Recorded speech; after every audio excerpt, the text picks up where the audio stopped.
Hey y'all, Fred here. Thanks so much for joining me today. We're going to take a look at this XM-18 replica. This is a replica from OK Knives. This is in 9CR18 steel.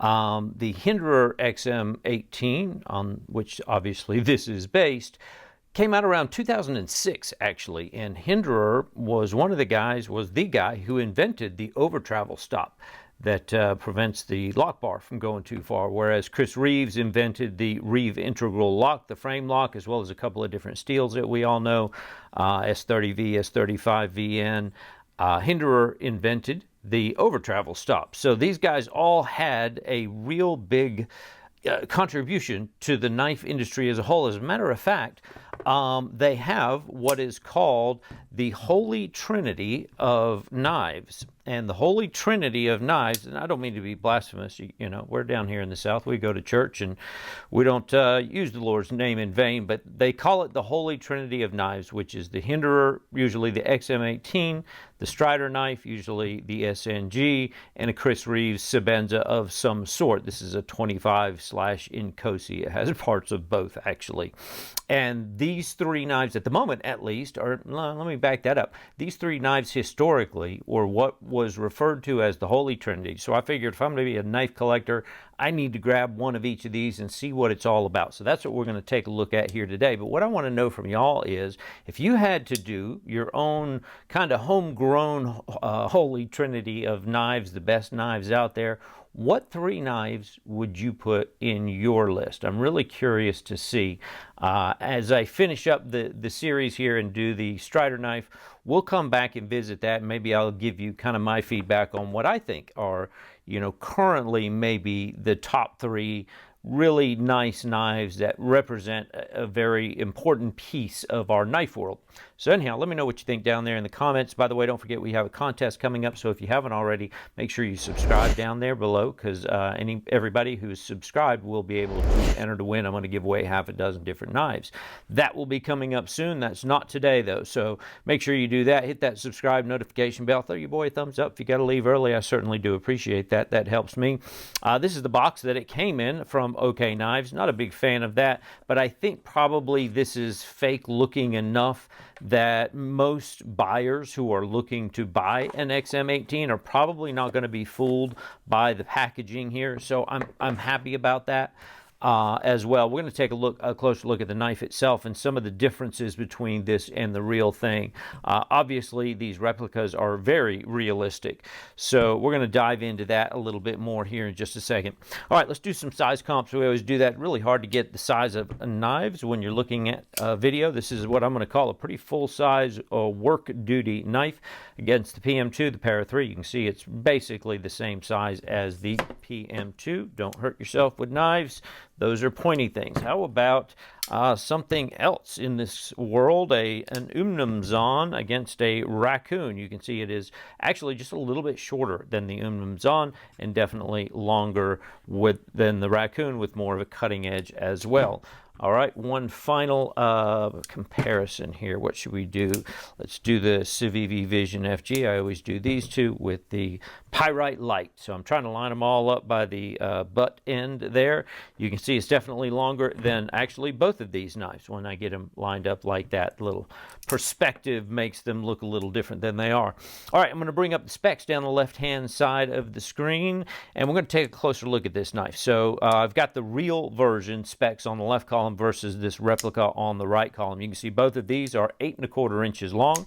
It's what I'm going to call a full-size knife. The blade is 3½ inches, which is true on this one, but I also made a note there. It's about 3¼ cutting length because of this finger choil here. Enclosed length, it does match up, 4.75, 4¾ inches. The blade thickness typically, now there's a lot of different blades that come on the original XM-18s. This is what I think was intended to be what they call a slicer grind, which is their thinner grind variation of this. So normally the regular spear point blades come at 165 thousandths, which is even noticeably thicker than this. This is their thin version, which is pretty funny, and mine came in at 150 thousandths.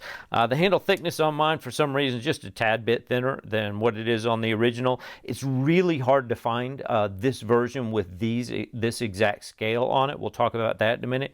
The blade finish, again, varies. It depends on which version of the knife that you're looking at. On the real thing, they're often reported as tumbled.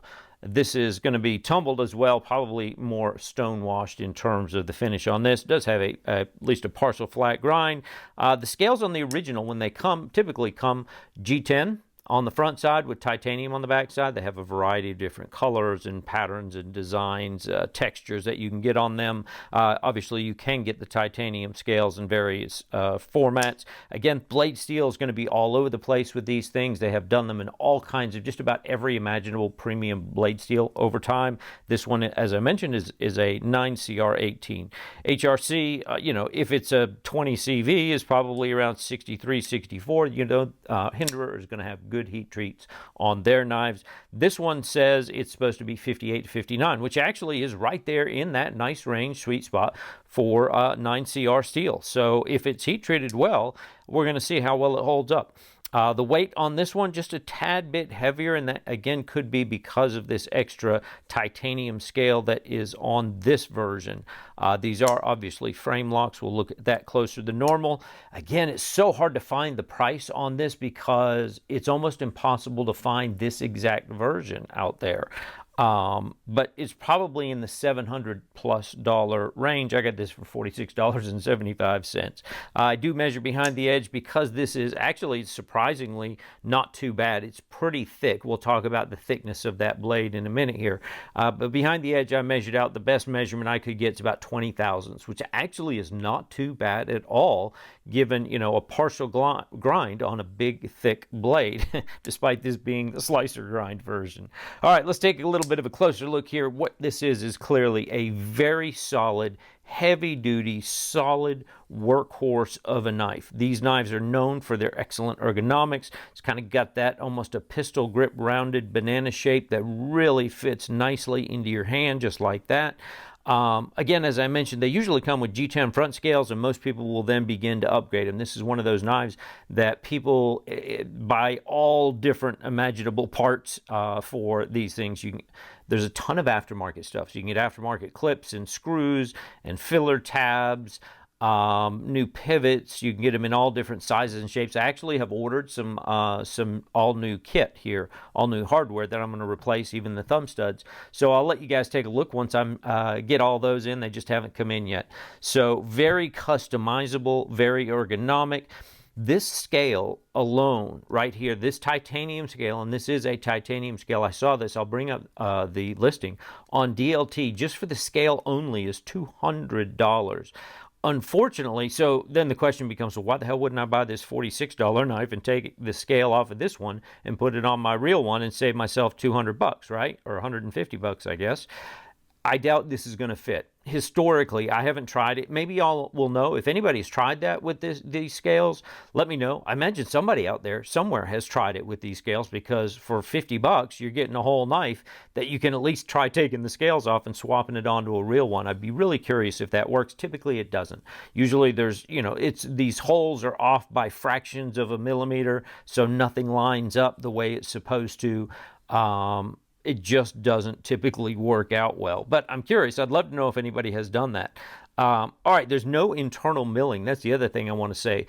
Either top or bottom, no milling inside this guy. So these are just solid, beefy slabs of titanium. What that leads to is a pretty heavy knife, 5.8 ounces if you remember from the specs. It doesn't feel bad in hand, though. I mean, this feels like a good, solid, workhorse, sturdy knife. If I had to go to an industrial warehouse and tear down boxes and cut tie straps and cable ties and rubber hoses and whatnot, this may be the knife that I'd want to have. I'm not sure about the rubber hose because of the thickness of this. We'll see when we get to the cut test with it. But you get the message here, right? This is a solid, heavy-duty, strong as they come. You know, these things have been going strong for 20 years now. Let's take a look at the hardware. As I mentioned, one of the things, and this, a lot of people gripe about this, these are one-sided body screws right here. Everything's T8. You can see this is a typical flathead. This does require some type of special tool, but I'll tell you, if you get one of those little bit kits with all kinds of little micro bits for tiny screws and screwdrivers, they have a little U-shaped bit in there that will fit perfectly over that to undo it. Wish I'd have brought it with me here. But anyhow, I've had no problem just using this flathead screw, getting this on and off. Unfortunately for me, the body screws have come off nicely because there's no way to grab onto the backside. A lot of people have complained about that over the years. All right, let's see. Everything is T8, apart from obviously the pivot screws. They do have T6s on the pocket clip. Again, they've been doing that for 20 years. I'm not sure they're going to change that right now. This is obviously a non-captive pivot. There's a big, giant, beefy pivot screw right there, but your thumb studs also act as did I say pivot screw? Yeah, your stop pin. Sorry, the thumb studs also act as the stop pins on this thing in the open position only, not in the closed position. In the closed position, that stop pin right there is hitting the back of the flipper tab. What that means is that you have no interference at all with sharpening into this finger choil. However, it does get a little bit thick on here. Hopefully you can see that. Let me see if I can use my pointer. This angle right there, I mean, it thickens out pretty quick. You're going to get a few sharpenings, which is good because I'll probably need a sharpening or two in the 9CR. Not bad overall. Certainly there's plenty of knives that have worse sharpening choils. Obviously you've got multiple deployment options on this thing. The flipper tab is pretty good. This is, again, why did they jump the back side but not the front side? I would understand if you jump the front side because that's where you're gripping it to flip it, right? But why are you jimping the backside? There's nothing I can push. If I push in that direction, I'm pushing the blade closed. So it has to be for some open position use. I think somebody made this in one of my last comments, but I still don't understand it. It has to be for this. Do any of y'all use your finger on top of that flipper tab? It doesn't feel very comfortable. I mean, I guess it's somewhat rounded off and it's jimped, so you could. I'm not getting it. I can't imagine that being comfortable, a comfortable way to use your knife, but maybe I'm wrong. If you had gloves on, maybe that would be okay. I don't know, but y'all let me know about that if anybody's got any thoughts on how that really should work there. I'll tell you that the detent on this thing is perfect. Let me see if I can get the click to work here. So it clicks in nicely. Nice click on the detent, makes it perfect for all three deployments, really. Fantastic. It feels solid even on the reverse flip, no problems there. It's a little strong on the reverse flip, but if you're flipping any other knife in the reverse flip position, you're not going to have any problem there. Plenty of access to get to that thumb stud. Throw it out with your fingertip and you are good to go. As you can see, the action on this thing is phenomenal. This is drop shut. If I just set it right there, it will drop to the closed position. What I will tell you is there's a late detent on it. So right here, let me set that down so you can see it more evenly. That's still on the detent right there. Fortunately, it doesn't really matter because you hit this, let the thumb tab drop to your thumb, and now you have cleared the detent. You just move your thumb out of the way and it closes. Of course, I pushed it back up into the detent there. So from there, you just move your finger and it comes down. And it's pretty smooth. I mean, that's as smooth as you would want. I mean, it's drop shut. Of course, it's a big, heavy blade. That certainly helps it. But very nice action on these open face kind of ceramic bearings. You guys have seen those before. The blade, let's talk about the blade. Oh, solid lockup. Of course, you got the pivots here. I mean, you would expect this to be locked up solidly between the thumb studs and the stop pin and everything being nice and tight there. No issues there. No pivot lash, no detent lash to speak of. All of that is good. You can whack this thing till the cows come home. It is not going to break away from that lockup there. 9CR18 blade, as I mentioned, kind of a 9CR actually, y'all, isn't that bad. It gets a bad rap, but it has better edge retention than Nitro V and 14C28N, and it's very corrosion resistant and easy to sharpen. So there are pros and cons to every steel, and man, I just did a cut test with a Sencut 9CR18 just last week. This past week I did that cut test with the Cybrix. It killed the test, like 9s all the way through to the end, 9 out of 10. Shockingly good on a 9CR. We'll see how well this one holds up, how well it was heat treated. They said it was, 59 to 60, so we're going to see. You're giving up a little bit of toughness there. It's about roughly the same toughness as a D2. Nice drop point. You will see the blade curves down, right? Hopefully you can see that. It has a nice drop. It literally does drop down to the center line. What that means is you don't have to raise your hand up very high, because I do a lot of opening packages like this. We're all slicing our packages open, right? You've got that forward choil, so you can do that little pinch grip right there with that draw cut if you need to cut some tape or some boxes or packaging. Very nice on that. Partial flat grind is probably the biggest drawback because it's such a thick, beefy blade, even this thinner slicer grind at 150 thousandths. It's going to act more like an axe, more like a wedge to drive through there. We'll take a look at the sharpness in a minute. It does have this nice little swedge there. I think that's more decorative than anything. You can see the tip on this bad boy is as beefy as it comes, perfectly centered up, but look how thick that tip is all the way out to the end. So again, if you need that hard, heavy duty, if I had to go pry some staples out and I didn't want to tear up my $600 knife, this would be the one you would want to carry for that job, right? Again, very smooth action, late detent. Does have a steel lock bar insert inside here, so it's not titanium on steel. That's always good. The branding is very true to the original. You've got the Hinderer logo on the front, USA CPM 20 CV on the back there. It is not 20 CV, but those are all true to kind of original stuff. Blade centering, as we saw, it was dead on. Let's take a quick peek at the sharpness. Again, it came sharp. There's a hang up right there. Yeah, it's not a 10,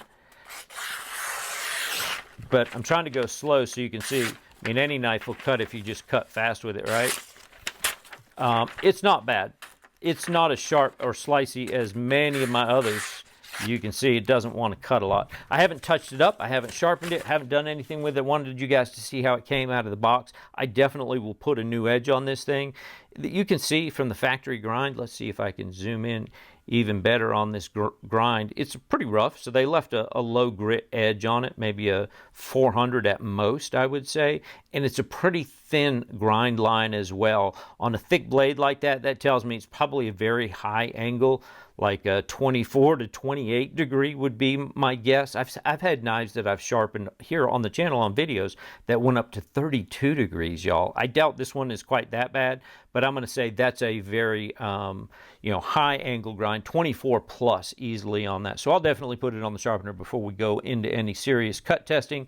All right, ergonomically, as we said, fantastic. Nice balance point right there behind the pivot where that first finger is. Feels extremely comfortable back here in that back position. As I mentioned, most people will use it right here when I'm cutting cardboard. I will hold it here. Excellent jimping down the back here. Excellent jimping on the thumb. This is also a tactical knife that is nice and easy to use with that thumb placement right there. So any position just about you want to use it in, pinch grips included, even the reverse, you could easily do that. You got a little bit of a stab right there, but it's not that bad if you had to do just some strong pull cutting like that. Very nice. All right. Let's talk about some negatives. So it's hard to fault a knife that has been going strong for 20 years now. I mean, this is a 9CR-18, but that's not what the real one comes with, so can't fault it for that. Pocket clip screws could be T8s, but they've been doing this for 20 years, and everybody else still does it, so I can't really fault them much for that. The single-sided screws, as I mentioned, that's a bit of a downer. And why wouldn't you put I don't understand why you wouldn't put the nice solid side that looks, to me, more appealing on the front of this thing. When I get my hardware kit, I may do that so that, you have solid faces all across the front, the show side, right? This is clearly the show side of the knife. You do, on the original, need somewhat of a custom pivot screw tool. Again, I don't think you really need that. I've had no problem taking it on and off with just that flathead screw right there. Not a big deal. The big deal with this is just the very thick, beefy steel that they use on the blades here. And again, this is their thinnest version, the slicer grind. So imagine this being, even considerably, noticeably thicker than that. Great for heavy duty use all day long, no problem. but you know, it's not going to be a slicer. Even the slicer grind, what they call the slicer grind, isn't going to be that slicey because it's just thick, y'all. You can only do so much when you only have a partial grind, you know, or partial flat all the way up there. Overall, let's bring this thing home. Great heavy-duty knife. Some of the best ergonomics that you'll find in a knife, really. I mean, that was the appeal of it then, and it's the appeal now. Excellent drop shut action on this thing all day long. It's very fidgety, multiple deployments. You can sit at your desk all day long and just do this. And it's actually not that loud. It's got a decent sound. Trying to get it in the microphone. So pretty good little sound to it.